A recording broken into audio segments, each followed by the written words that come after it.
termes d'armement nucléaire, la France serait le 3e pays le plus puissant après la Russie et les États-Unis, avec 300 ogives. Mais c'est sans prendre en compte la Chine, dont le nombre de têtes nucléaires est assez flou et varierait entre 200 et 500. Alors revenons à nos 300 ogives. Elles se répartissent en 2 composantes, navales et aériennes.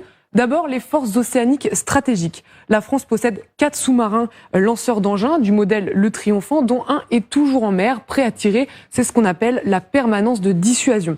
Ils sont tous les 4 équipés de missiles balistiques M51 qui sont entrés en service en 2010 et ont une portée intercontinentale. Et ces missiles sont donc dotés de plusieurs têtes nucléaires océaniques. Ensuite, pour les forces aériennes stratégiques, 2 escadrons de Rafale sont à disposition, équipés chacun de missiles ASMP, air-sol moyenne portée, dotés, eux, vous avez compris le principe, de têtes nucléaires, cette fois aériennes.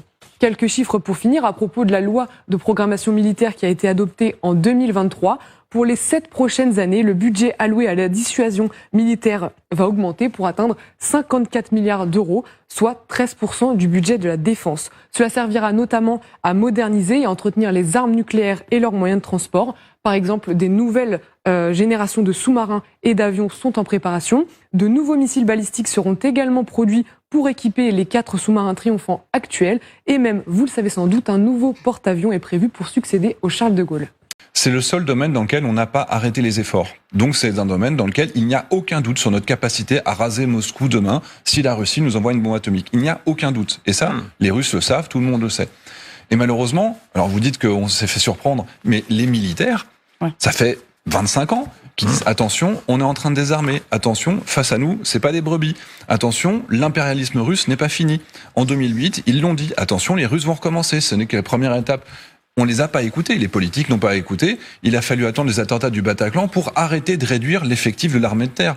Les programmes d'armement, le seul programme d'armement majeur qui a continué, oui, c'est le nucléaire, et tant mieux parce que là, c'est vraiment un savoir-faire qui est exceptionnel. Michel Goya, impressionnant également. Ce sont avec ces lasers qui ont une puissance extraordinaire. Oui, alors comme ça a été dit, il y en a 2. Il y en a 2 aux États-Unis. Il y a les États-Unis et nous qui disposons de cette technologie. C'est-à-dire qu'on peut faire évoluer on peut tester nos ogives nucléaires. Ça veut dire que par défaut, les autres, non. C'est-à-dire que la Russie, par exemple, non. La Chine, non plus, pour l'instant. Mais il faut rappeler que les Russes, dernièrement, se sont retirés du traité qui interdisait les essais nucléaires. Bon, c'est peut-être parce que, justement, ils ont besoin de moderniser leur arsenal et qu'ils n'ont pas ces installations-là.